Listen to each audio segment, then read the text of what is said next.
Bismillahirrahmanirrahim. Assalamualaikum warahmatullahi wabarakatuh. Alhamdulillah rabbil alamin. Wa bihi nasta'inu ala umuri dunya waddin. Sallallahu ala nabiyyina Muhammadin wa ala alihi wa sahbihi ajma'in. Amma ba'd. Kita panjatkan puja dan puji syukur kehadirat Allah tabaraka wa ta'ala. Pada kesempatan malam yang berbahagia kali ini, kita kembali diberi kekuatan, kesehatan, hidayah serta taufik dari Allah Jalla wa'ala, sehingga kita bisa kembali menghadiri pengajian rutin tafsir kita ini di Masjid Agung Darussalam Purbalingga. Kita berharap semoga Allah Tabaraka wa Ta'ala berkenan untuk melimpahkan kepada kita semuanya ilmu yang bermanfaat, sehingga bisa kita amalkan sebagai bekal untuk menghadap kepada Allah Tabaraka wa Ta'ala. Amin ya Rabbal Alamin. Salam dan salam semoga senantiasa tercurahkan kepada junjungan kita Nabi besar Muhammad sallallahu alaihi wasallam, kepada para sahabatnya, keluarganya, dan umatnya yang setia mengikuti tuntunannya hingga hari akhir nanti. Para hadirin dan hadirat yang kami hormati, dan juga segenap pendengar Radio Roja di Jakarta, di Bandung, di Lampung, para pendengar Radio Bas FM di Solotigo dan sekitarnya, Radio As-Sunnah FM di Cirebon dan sekitarnya, dan radio-radio yang lainnya, serta para pemirsa TV Roja dimanapun Anda berada. Pada pertemuan yang telah lalu, kita sudah mulai pembahasan tentang tafsir dari ayat yang ke-6 dari surat Al-Ma'un. Bunyi ayatnya, alladzina hum yura'un. Artinya, alladzina hum yura'un artinya yaitu orang-orang yang berbuat riya. Ini merupakan karakter buruk nomor 4 yang dimiliki oleh para pendusta hari kebangkitan. Karakter yang keempat, mereka suka berbuat riya. Pada pengajian yang telah lalu, kita sudah membahas 3 poin tentang riya. Poin yang pertama, apa itu riya? Poin yang kedua, pemicu riya. Poin yang ketiga, kerugian para pelaku riya. Riya, sebagaimana telah kita sampaikan, adalah menampakkan ibadah dengan maksud supaya dipuji oleh manusia. Menampakkan ibadah dengan maksud supaya dilihat kemudian dipuji oleh manusia. Riya itu mirip dengan kemunafikan.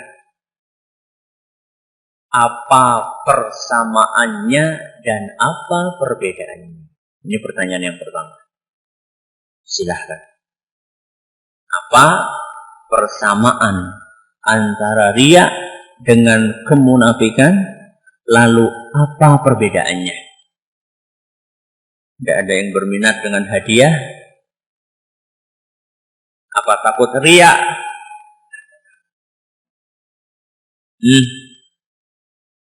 Persamaannya apa? Perbedaannya apa?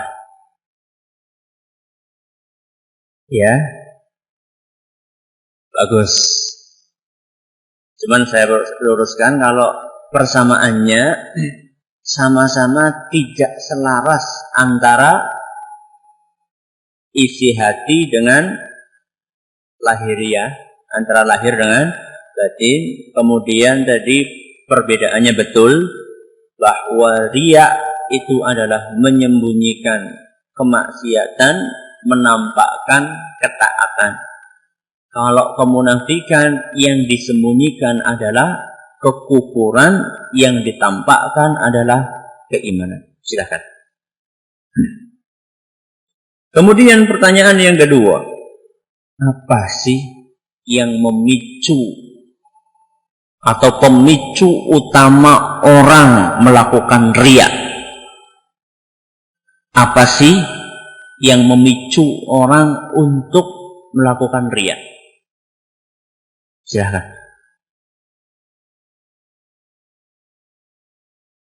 Ya.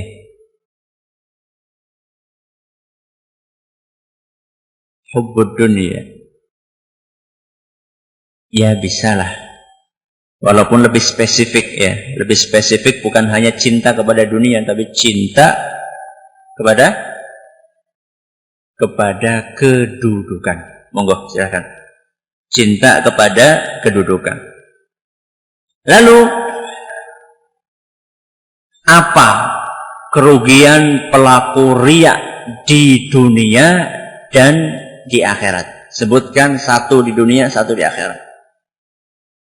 Ya.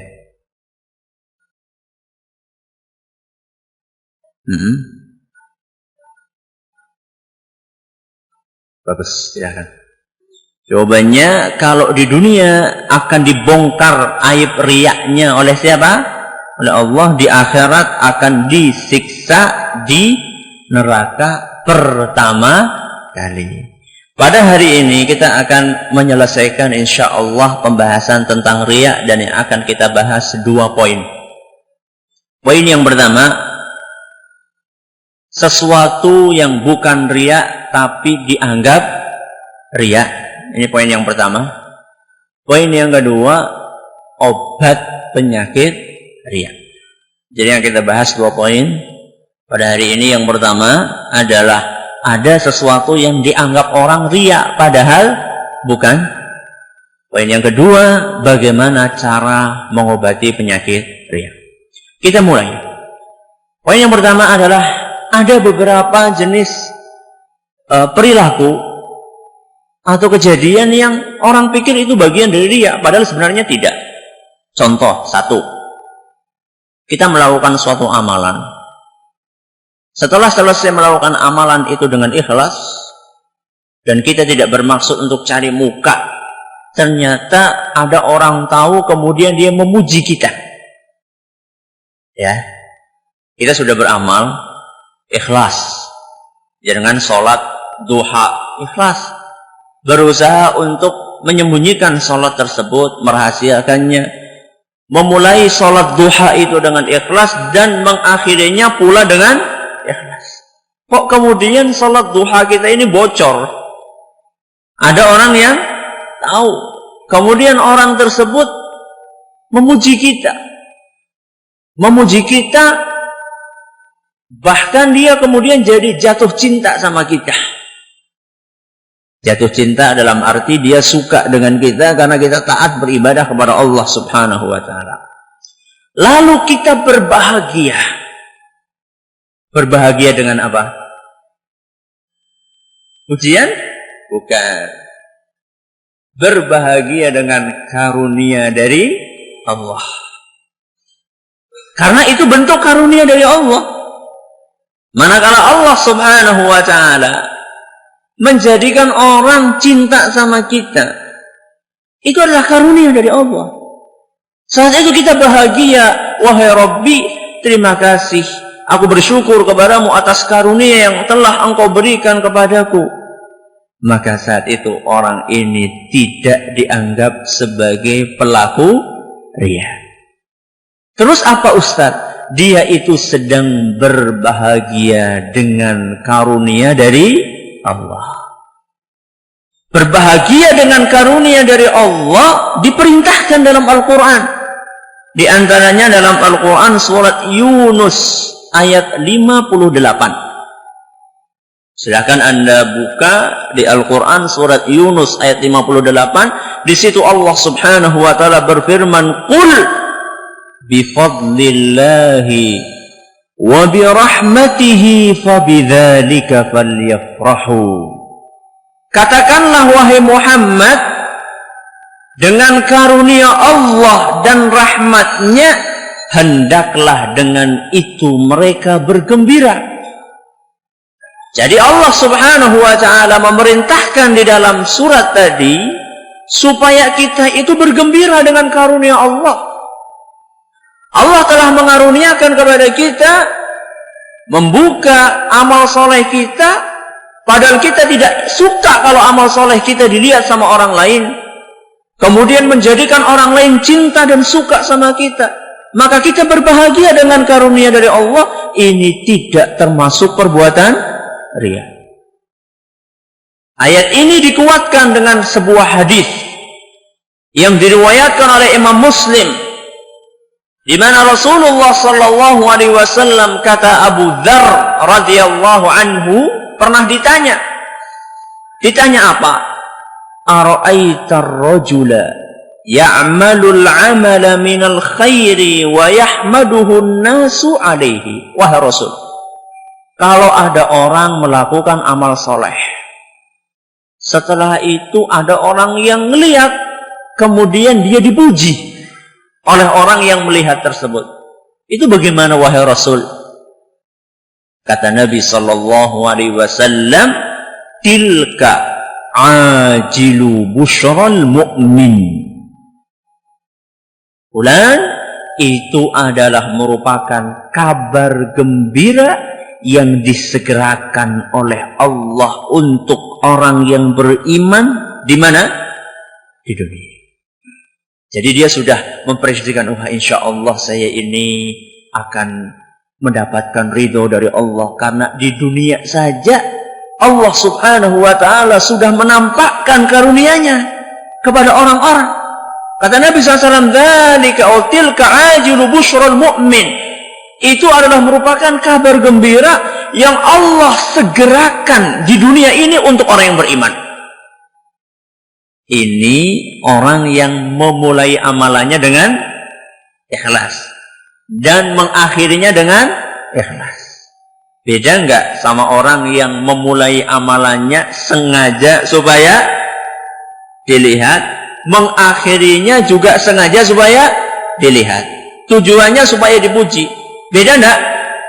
Beda. Ya. Kalau orang yang pengen riya, dia menghalalkan segala cara, apapun dia lakukan supaya dikenal. Orang Arab mengatakan khalif tu'raf, tampillah beda, niscaya engkau akan terkenal. Jadi kalau jenengan pengen dikenal, orang-orang rambutnya hitam, jenengan rambutnya apa? Biru. Kayak Lady Gaga itu, biar terkenal. Beda antara ini dengan itu bagaikan langit dengan bumi. Ya.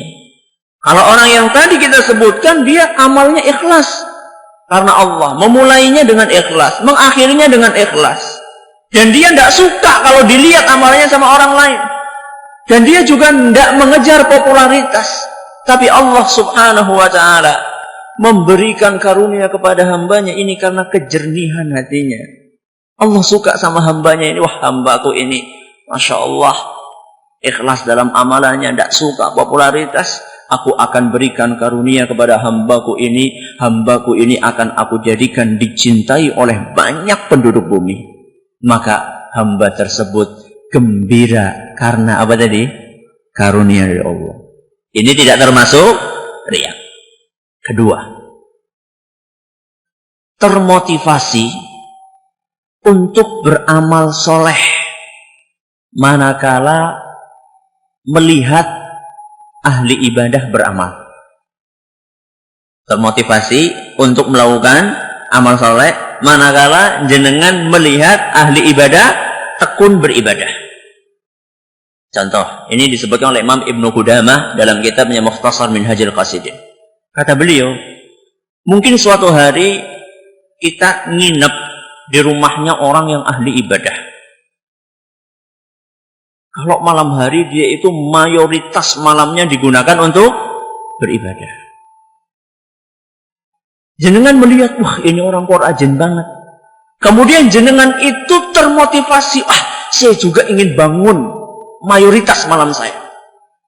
Akhirnya dia jenengan bangun malam, mayoritas malam digunakan beribadah seperti yang dilakukan oleh ahli ibadah tersebut. Padahal sebenarnya kalau jenengan di rumah bangun enggak? Ya bangunlah. Paling cuma 2 rakaat sebelum subuh atau mungkin 1 rakaat witir. 1 rakaat witir. Kalau lagi sendirian di rumah, tidak bermalam dengan ahli ibadah, ibadahnya cuma sedikit. Tapi begitu Anda bermalam, bertamu di rumah orang yang ahli ibadah, jam 2 malam lampunya udah nyala, udah kerucuk, udah wudhu. Wah, malam-malam. Kalau kita biasanya jam 2 malam bangun apa? Kerucuk juga. Tapi untuk pipis, bukan untuk berwudhu. Ketika kita melihat, Masya Allah, dia dari kamar mandi bukannya tidur lagi, tapi dari kamar mandi dia langsung sholat sepanjang malam. Kemudian kita termotivasi untuk itu. Kita ikut sholat juga di kamar kita. Karena kita melihat terpengaruh dengan suasana positif yang ada di sekeliling kita. Kata Imam Ibnu Qudamah, ini tidak termasuk riya. Ini tidak termasuk riya. Kecuali kalau maksudnya adalah supaya terkesan atau dikesankan oleh ahli ibadah bahwa kita juga satu level dengan dia. Itu tidak boleh. Itu jelas perbuatan riya. Tapi kalau misalnya kita hanya termotivasi, atau misalnya kita bertamu ke rumahnya orang yang rajin puasa, padahal sebenarnya kita jarang puasa. Jarang puasa sunnah. Begitu kita bertamu seminggu di rumahnya orang tersebut dan dia biasa puasa Daud misalnya, kita termotivasi. Wah, dia puasa, Masya Allah, saya juga pengen puasa. Termotivasi melihat orang lain beramal soleh. Ini tidak termasuk perbuatan riya. Ya seperti jenengan lah kalau lagi taraweh. Coba jenengan 11 rakaat sholat taraweh di rumah.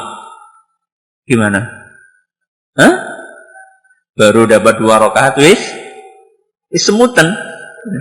Ya, tapi di sini 11 rakaat karena apa? Banyak orang ya. Termotivasi ya. Melihat orang semangat ibadah, kita jadi kesetrum ikut semangat ibadah. Yang seperti ini kalau tujuannya tetap lillahi ta'ala, cuma kita terpengaruh dengan kesemangatan orang lain, maka ini tidak termasuk riya. Tapi yang lebih istimewa adalah orang yang tanpa melihat orang lain pun dia tetap semangat. Ini yang istimewa ini. Dan ini jarang-jarang. Ya. Jarang-jarang orang bisa bersemangat di dalam kesendirian dia maupun di depan umum, itu jarang. Dan ini adalah orang yang menempati posisi yang sangat tinggi di dalam agama kita. Ini contoh yang kedua. Dianggap orang riya, tapi sebenarnya bukan riya. Yang ketiga, merahasiakan dosa. Merahasiakan dosa. Jenengan melakukan perbuatan dosa, malu nggak dilihat oleh orang? Malu. Wah, kalau kayak gitu riya. Kalau gitu sudah saya ceritakan aja sama orang lain. Nah, supaya ndak riya. Kita katakan justru itu adalah perbuatan yang salah. Jadi manakala kita melakukan perbuatan dosa, yang benar adalah segera beristighfar dan bertaubat kepada Allah, kemudian berusaha untuk menutup rapat-rapat dosa itu. Jangan sekali-kali menceritakan perbuatan dosa. Kenapa Ustaz? Karena manakala kita menceritakan perbuatan dosa itu, secara tidak langsung kita sedang membeberkan aib diri sendiri dan juga mempromosikan dosa yang kita lakukan. Ya. Kalau sudah dipromosikan, lama-lama akan dianggap lumrah. Wah, pakai sing biasanya sholat 5 waktu be nonton ebek sedina met, masa kayak nyong sing sholatnya si bolong-bolong orang nonton. Akhirnya dosa yang awalnya aib karena tersiar dosa tersebut, apalagi yang melakukannya adalah orang yang dinilai soleh, orang yang dinilai rajin ibadah, karena tersiar akhirnya dosa yang sebenarnya merupakan suatu aib akhirnya dianggap lumrah dan biasa. Dan ini orang-orang yang menyiarkan perbuatan dosa, dia terancam dengan siksaan di dunia dan di akhirat. Sebagaimana yang Allah terangkan dalam Al-Quran surat An-Nur ayat 19. Di dalam surat An-Nur ayat 19 Allah subhanahu wa ta'ala berfirman, Innal ladhina yuhibbuna an tashi'al fahishatu fil ladhina amanu. Sesungguhnya orang-orang yang ingin agar perbuatan keji itu tersiar di kalangan orang-orang yang beriman, lahum adzabun alimun fid dunya wal akhirah. Dia akan mendapatkan siksaan yang pedih di dunia dan di akhirat. Jadi kalau orang pengen ada dosa itu tersiar di kalangan kaum muslimin, tersebar, maka hati-hati ya. Memunculkan sesuatu hati-hati, mode. Ya. Ini kadang-kadang orang bikin mode pakaian tapi dia tidak mikir apakah syar'i atau tidak. Contoh, celana apa itu yang ketat sekali yang dipakai oleh perempuan belakangan ini? Apa? Hah? Beijing? Patching? Terus ngono lah. Pokoknya celana yang sangat ketat. Street ya, sangat ketat, menampakkan lekak-lekuk, tipis juga. Sekarang kan banyak sekali yang pakai. Mungkin orang yang menemukan pertama kali dia wah bangga, celana sing tek temukakan sebelah siga akeh sing nganggo. Dia bukan, seharusnya dia tidak bangga, justru seharusnya dia takut. Kenapa? Karena dia menyebarkan sesuatu perbuatan maksiat di masyarakat. Dia akan menanggung dosanya sekian banyak manusia yang menggunakan model tersebut.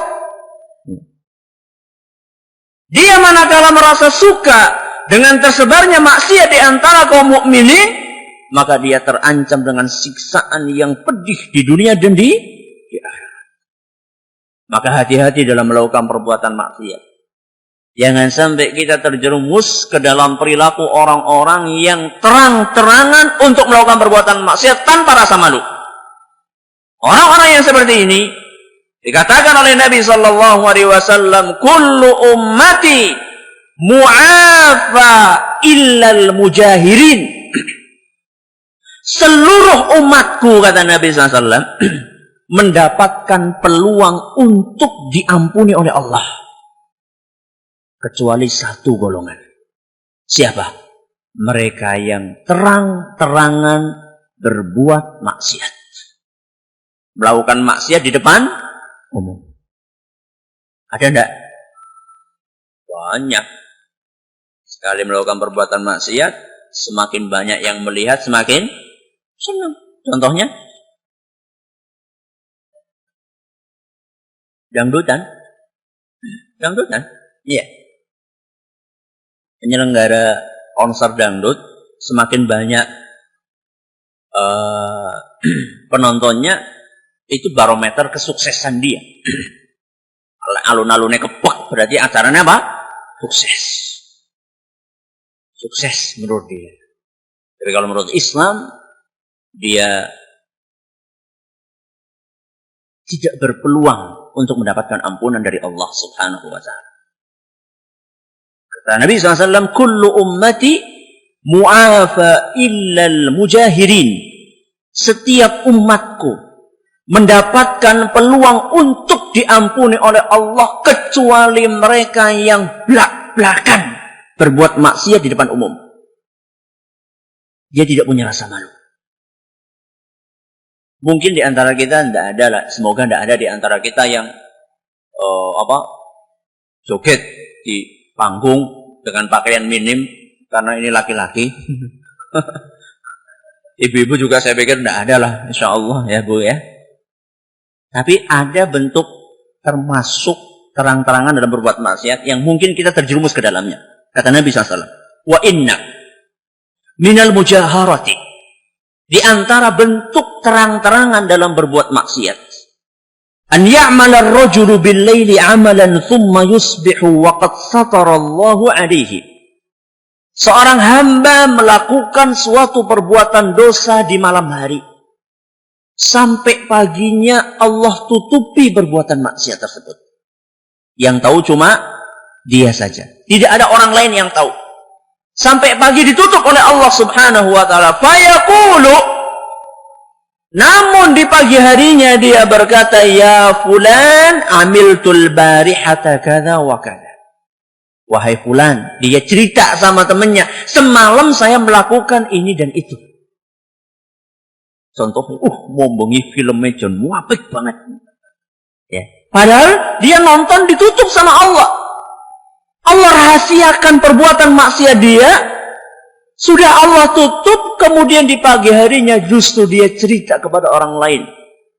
Kata Nabi SAW, وَقَدْ بَاتَ يَسْتُرُهُ رَبُّهُ وَيُسْبِهُ يَكْشِفُ سِتْرَ اللَّهِ عَنْهُ. Semalaman Allah Subhanahu wa ta'ala sudah tutup aibnya, justru malah di pagi harinya dia bongkar tutup itu. Hadis riwayat Bukhari dan Muslim. Jadi ini hati-hati. Makanya tadi dikatakan merahasiakan maksiat itu bukan termasuk riya. Justru itu diperintahkan dalam agama kita. Makanya kalau terjerumus kepada perbuatan maksiat, jangan usah cerita. Tapi juga jangan diteruskan.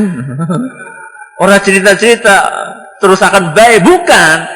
Maksudnya adalah segera bertaubat, kemudian sudah, tidak usah diungkit-ungkit lagi. Tidak usah diceritakan sama orang lain. Ini adalah poin yang pertama. Beberapa hal yang dikira riya padahal bukan riya. Poin yang kedua, kiat mengkikis riya.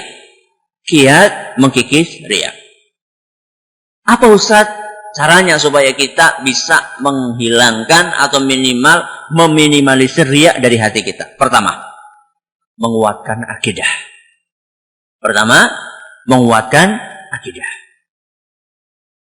Realnya gimana Ustaz? Realnya adalah kita berusaha untuk memahami, mengenal Allah Subhanahu wa ta'ala. Memahami nama-nama dan sifat-sifat Allah yang mulia. Contoh, manakala kita menyadari bahwasanya Allah Subhanahu wa ta'ala ad-darru an-nafi'. Siapa yang tahu artinya? Ad-dar an-nafi'. Yang bisa mendatangkan mara bahaya dan yang bisa mendatangkan manfaat. Manakala kita memahami nama Allah ini, bahwasanya Allah lah satu-satunya yang bisa mendatangkan manfaat untuk kita, dan yang bisa menimpakan bahaya kepada kita, maka saat itu kita berusaha untuk tidak takut kecuali hanya kepada Allah. Kita tidak mengharapkan manfaat dari manusia. Yang namanya orang berbuat riya, dia kan pengennya dilihat sama orang, dipuji, dikasih, ya. Dikasih apa? Entah dikasih pujian, entah dikasih uang, atau dia merasa takut dengan celaan mereka sehingga dia rela untuk mengorbankan prinsip karena tidak enak, ya, sama orang lain diundang untuk menghadiri acara-acara yang tidak ada tuntunannya, terpaksa hadir karena tidak enak sama orang lain, tapi tidak merasa tidak enak sama Allah ketika tidak sholat berjamaah. Ya. Tidak enaknya sama manusia, tapi dia tidak merasa tidak enak sama manusia, sama Allah Subhanahu wa ta'ala. Manakala dia mengetahui bahwasanya Allah Subhanahu wa ta'ala satu-satunya yang bisa mendatangkan manfaat, entah itu duniawi maupun ukhrawi, dan yang bisa mendatangkan mara bahaya, maka saat itu dia tidak mengharapkan kecuali hanya karunia dari Allah Subhanahu wa ta'ala. Karena manusia bisa apa? Ya. Manusia adalah makhluk yang lemah. Kita dilihat oleh bos kita. Dia bisa apa? Secara lahiriah mungkin dia bisa memberi kita. Tapi kalau Allah tidak berkenan, maka mustahil dia bisa memberi kita. Tapi sebaliknya, manakala Allah Subhanahu wa ta'ala sudah berkenan untuk memberikan karunia-Nya kepada kita, jangankan bos kita, orang satu dunia pun berusaha untuk menghalangi manfaat tersebut, karunia tersebut untuk jatuh ke tangan kita, mustahil mereka bisa menghalanginya. Itulah manakala kita mengenal Rabb kita Allah Subhanahu wa ta'ala. Contoh yang lain, Allah memiliki nama As-Sami' Al-Basir. Apa artinya? Maha mendengar, maha melihat. Kalau kita mengetahui bahwasanya Allah maha mendengar, maha melihat, maha mengetahui, Al-Alim, maha mengetahui isi hati kita. Ya. Allah maha mengetahui isi hati kita, mengetahui perbuatan kita apakah ikhlas atau tidak. Maka saat itu kita berusaha untuk mencukupkan diri dengan penglihatan, pengetahuan dan pendengaran dari siapa? Dari Allah Subhanahu wa ta'ala. Cukuplah Allah yang melihat. Saya beramal ini tujuannya supaya dilihat sama Allah. Kalau orang sudah seperti itu, dia telah memasuki puncak keimanan yang tertinggi, yaitu al-ihsan. Apa artinya ihsan? Ada nggak yang namanya ihsan di sini? Ihsan, Pak Ihsan ada nggak Pak Ihsan? Namanya artinya ihsan apa coba?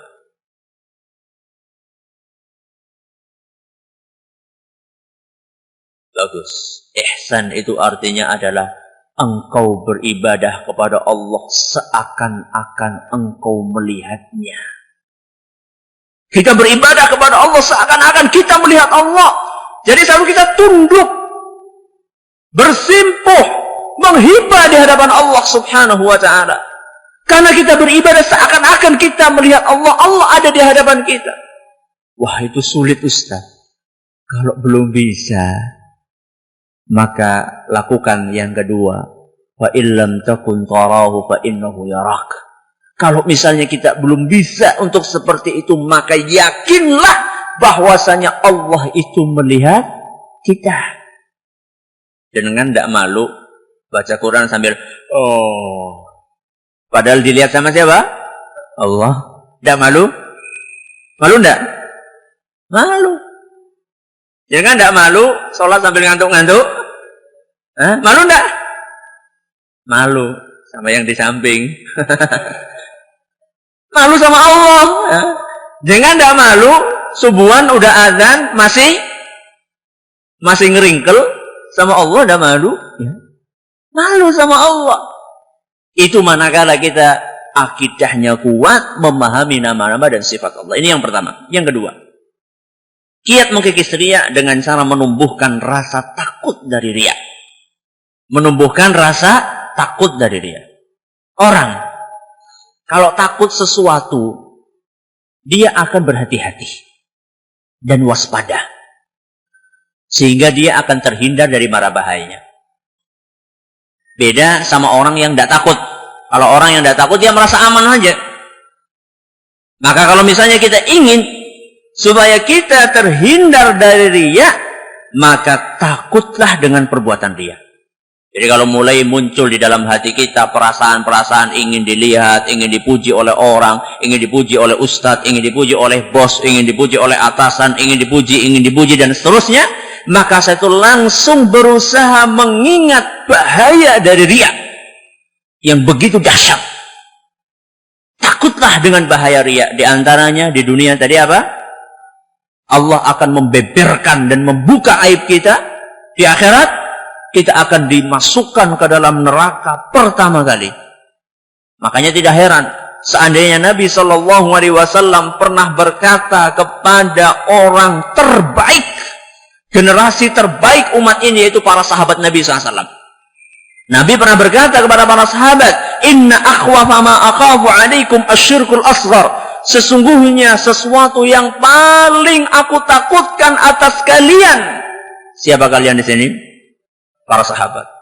Para sahabat itulah generasi terbaik umat ini, keimanannya paling tinggi, ketakwaannya luar biasa. Nabi mengatakan satu hal, yang paling aku takutkan atas kalian adalah syirik kecil.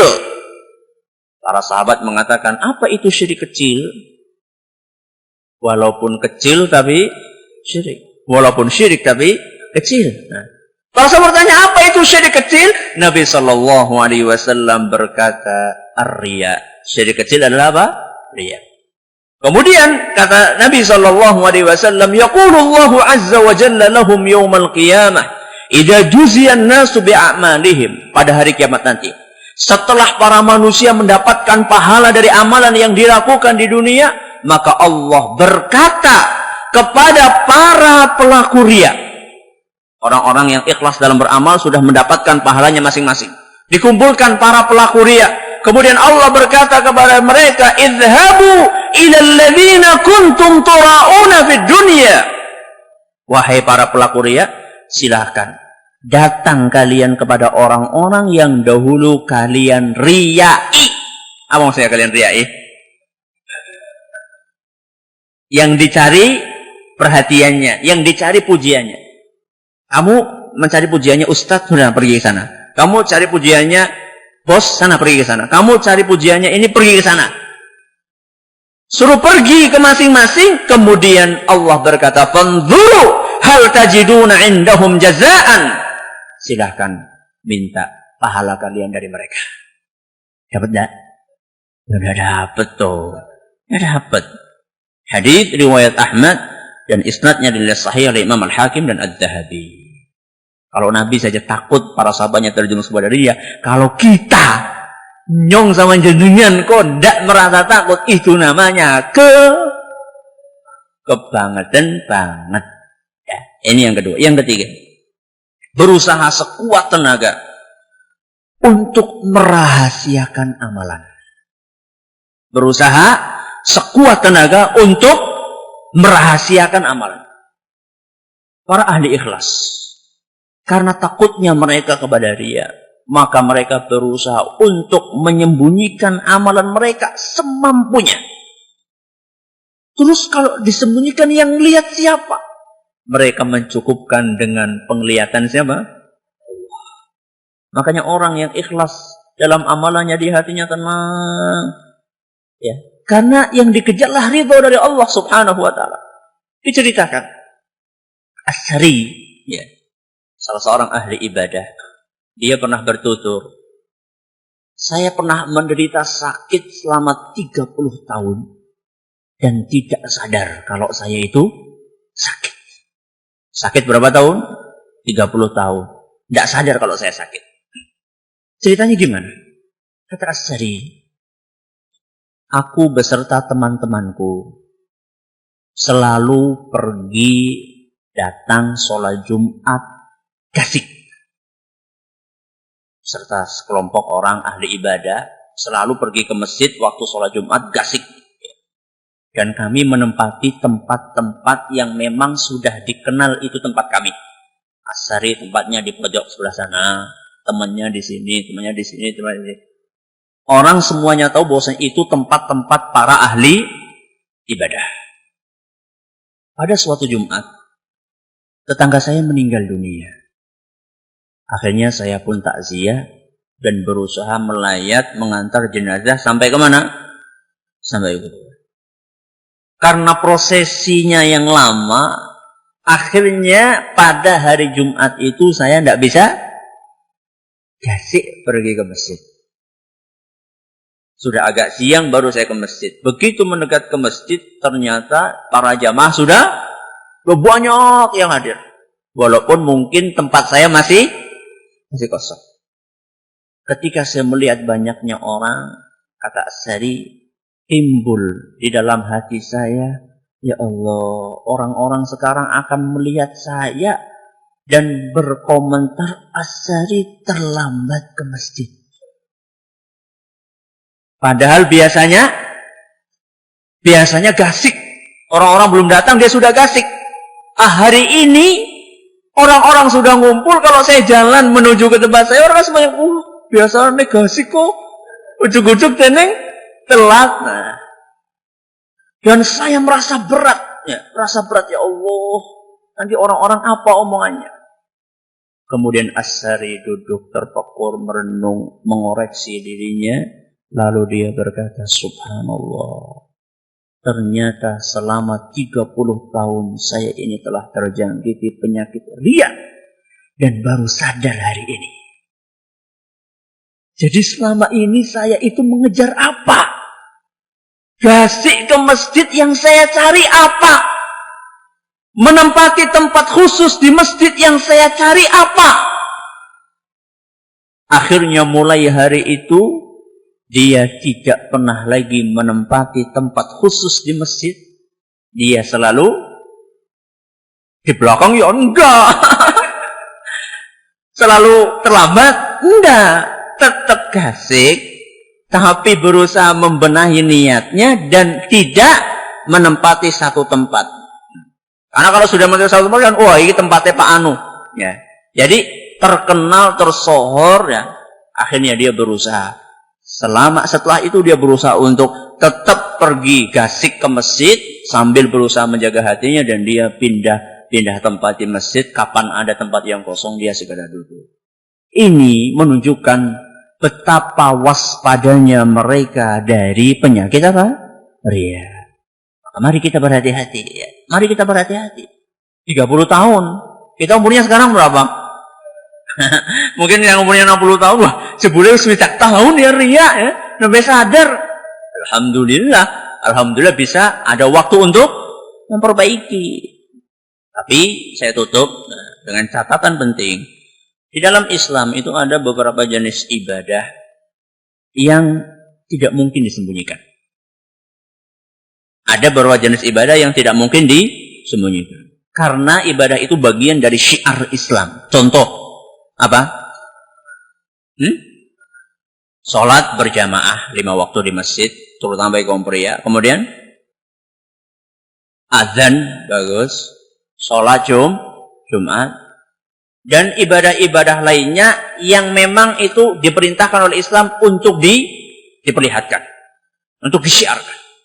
Dalam hal seperti ini, manakala seorang hamba menampakkan ibadah yang seperti itu, maka itu tidak dianggap riya. Karena memang kita diperintahkan untuk memperlihatkan. Tapi juga bukan berarti kita tidak menjaga niat. Tetap kita berusaha untuk menjaga niat. Ya. Cuman jangan sampai ada orang, loh jenengan tidak berjamaah. Lah, wedi riya. Wedi riya. Tidak boleh. Ya, tidak boleh.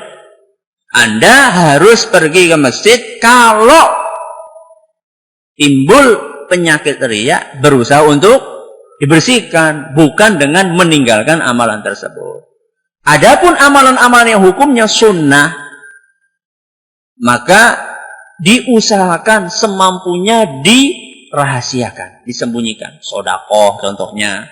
Makanya Nabi SAW kan pernah mengatakan dalam sebuah hadis yang diriwayatkan oleh Bukhari Muslim, ada 7 golongan yang akan mendapatkan naungan Allah di hari mahsyar, ya, pada hari mahsyar. Salah satunya adalah rajulun tasaddaqa akhfa hatta la ta'lamu shimaluhu ma tunfiqu yaminuhu. Seseorang yang bersedekah kemudian dia sembunyikan sedekahnya sampai tangan kirinya tidak mengetahui apa yang diinfakkan oleh tangan kanannya, saking menyembunyikannya.